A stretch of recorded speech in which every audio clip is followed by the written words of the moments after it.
everyone, welcome back to the channel. Just thought I would make another video of me driving around and obviously discuss some E46 stuff while driving around. I guess that would make sense, wouldn't it? But here I am driving through the hills. It's only 60 kilometers here, so pretty slow, but it is what it is. Ignore the orange light on my dash. It is a window washer low warning, and that is leaking out for some reason. So I pulled it all out, and I'm going to find a better solution for that, because it's a big ugly piece of shit in the engine bay. So, but I am right-hand drive, and the ABS module and all that stuff is in where the drug bin of what they call it in America. So that's all full, so I can't put it in there. So I'm going to find a solution for right-hand drive people. Oh my god, there's a road toad. Get out of the way, you pest. On 60 kilometers road and he's fucking just sitting there like a pest. Anyway,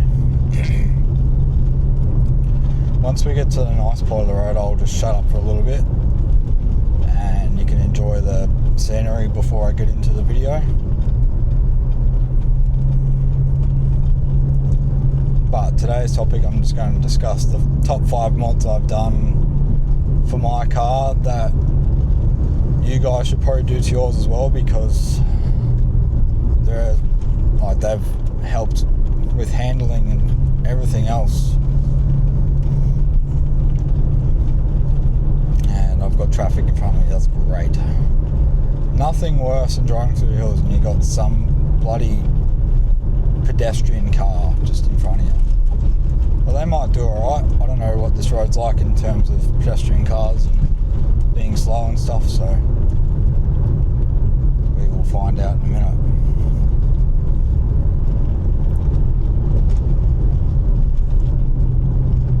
There was a kangaroo earlier that I saw, so I'm just waiting to see if I can see one of them jumping across me. Across me window.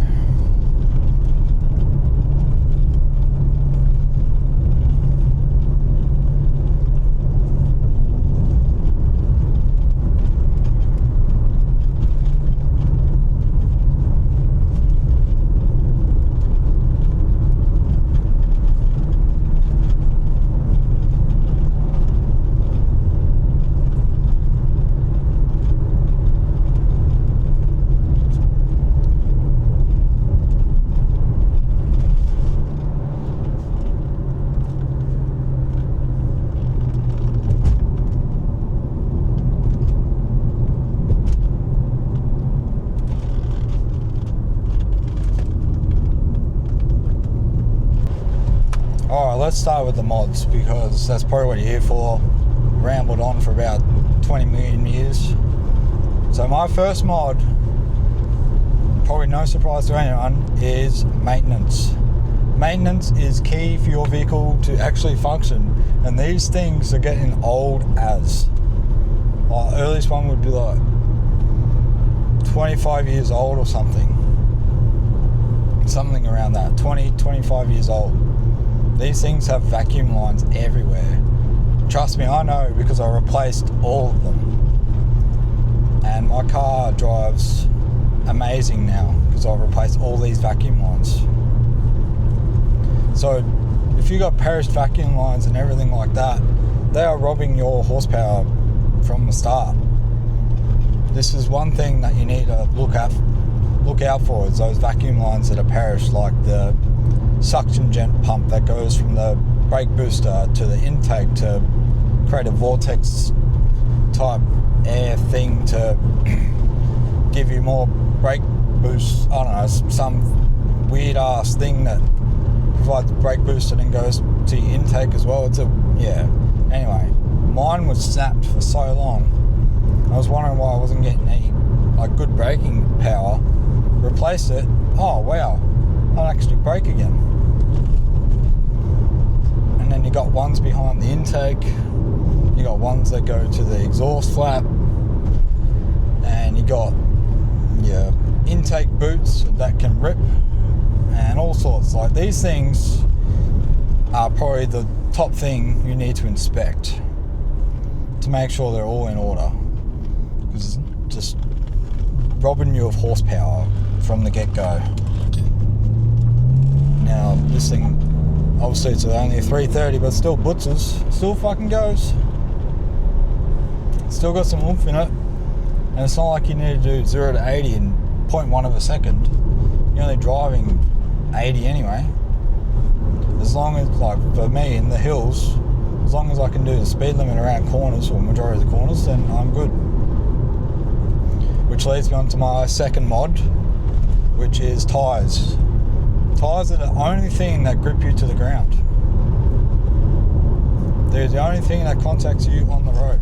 This means if you have shit tyres, even if you have all that power down, you're not going to be able to utilise it.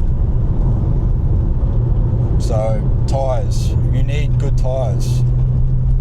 I would recommend any of the Pilot Sport tyres. I wouldn't recommend wind runs, which, no, I've got wind runs on this car at the moment, which, I mean, they work. They're on my just basic bitch tyres, basic bitch wheels, but they work. I mean, they got some grip. They're kind of like RE003s, which I would not recommend those.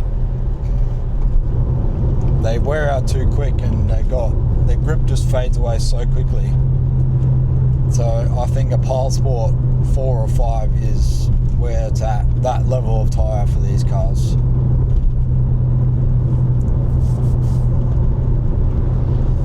And the third mod, which I don't know if anyone's actually done it. I know a couple people that have done it, which is the solid steering knuckle. It goes on the steering coupler, and from factory it's a piece of rubber, and on the right hand drive side it's right next to the exhaust. So you think a piece of rubber after 20 years sitting next to the exhaust is not going to be perished like your vacuum lines and stuff? Right, and then there's companies out there like CMP Auto Engineering and probably a couple others in America that have this one that's a solid bit of aluminium, whatever you want to bloody call it. Just a solid chunk of metal that replaces the rubber bush, and oh my god, it makes such a difference to the steering, it's wild. Should have been like that from factory, but I assume BMW are like, no, we want the NVH down, which I noticed 0 NVH, which is noise, vibrations and harshness.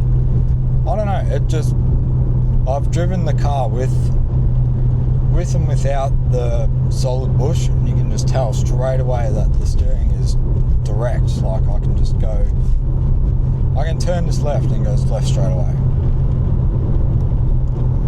And so, while we're on steering and handling mods,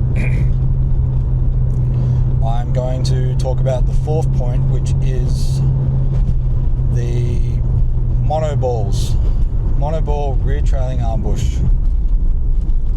That is by far the best mod I have done for dollars, other than tyres. Because again, from factory, it's a piece of rubber, and this takes out all the slack. And with the E46, it's got one arm to control the rear trailing, and if that's a piece of rubber that's been perished and abused, then that handling back there is going to be terrible.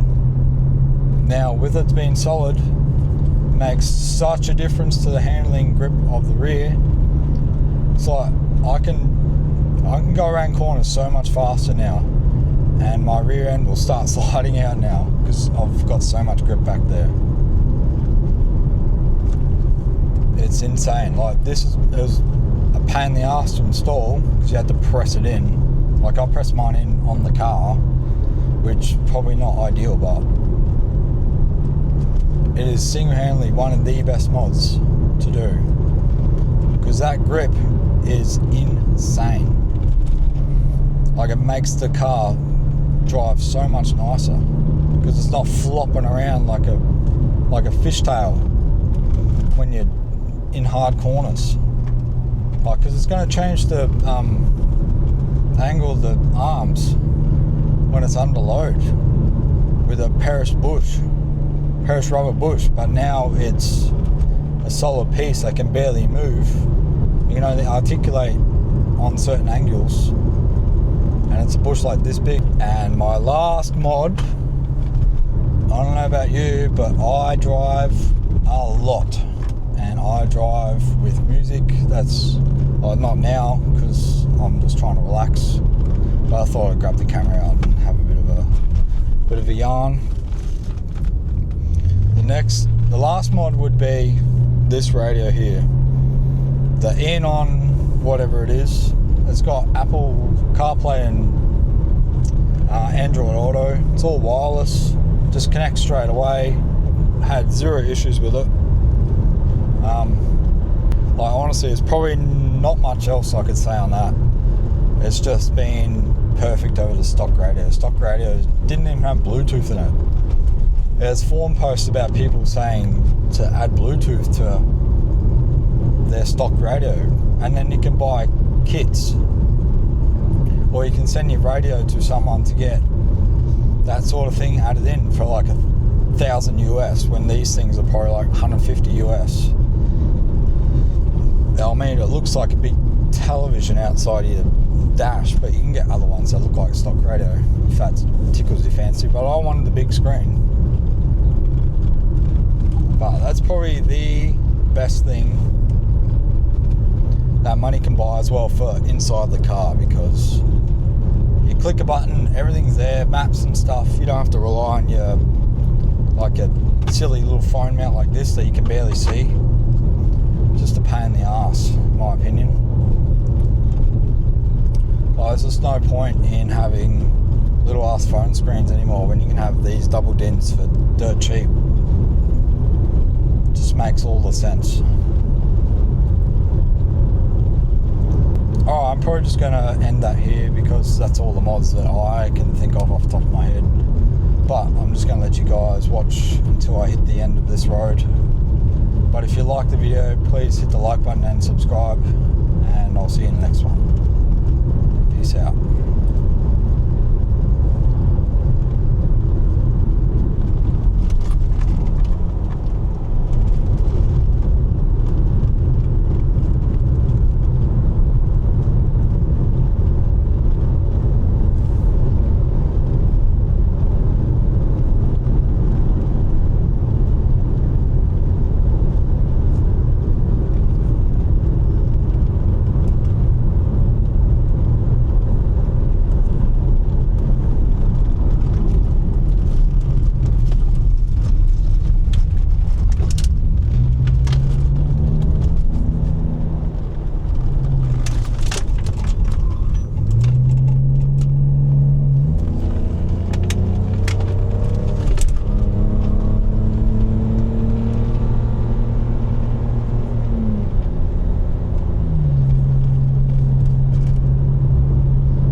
Road goes for a while away. I thought it was just like at the end a little bit there, but it keeps on going. I mean, if you're still here, then good stuff. Love you all, but I mean, I probably wouldn't watch to this bit, would I? It's so long. I thought the road would have ended like 2 minutes ago. That's alright. We're just chilling, boys. We're just chilling. Watching some autistic motherfucker. Driving a 46 like a maniac. Oh my god, he's a hoon. He's a murderer. Fucker. Oh my god, he did 82 in an 80 zone. Murder him.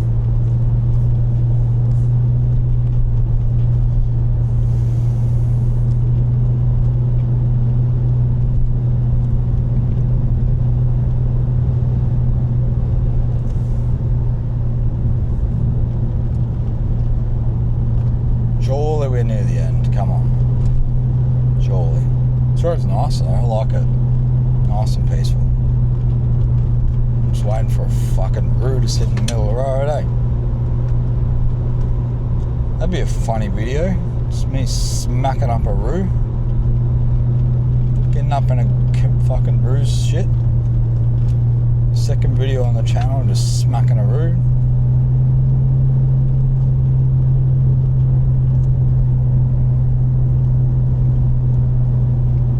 Fucking peak hours, and I think it's like 5 o'clock or something. Oh, here we go, here's the end of the road. Bloody finally, bud. Bloody finally. Alright, see you boys. Have a good one. Hope you enjoyed. Like and subscribe.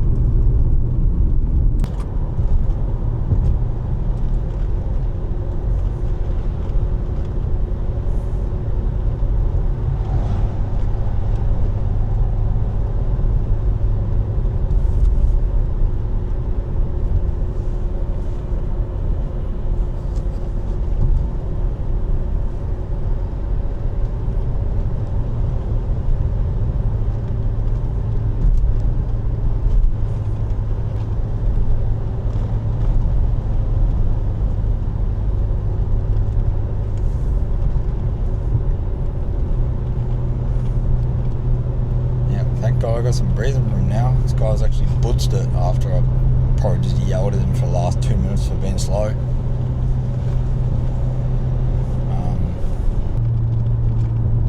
Anyway, I'm just going to shut up and let you enjoy for a little bit.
Coppers are like in Australia, as soon as you go 81, you're basically a fucking murderer. So I'm trying to keep on the bloody speedo here, because in this car I can just send it around corners way faster than the speed limit.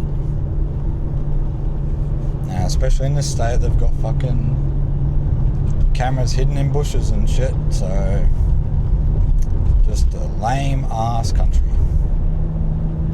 Yeah, they'll pull you over, have a modified car in this country, but they won't pull over the people with bald tyres and mismatched panels and shit like that. Fucking, it's all bullshit. This guy's sped up now. It's not that bad of a road, but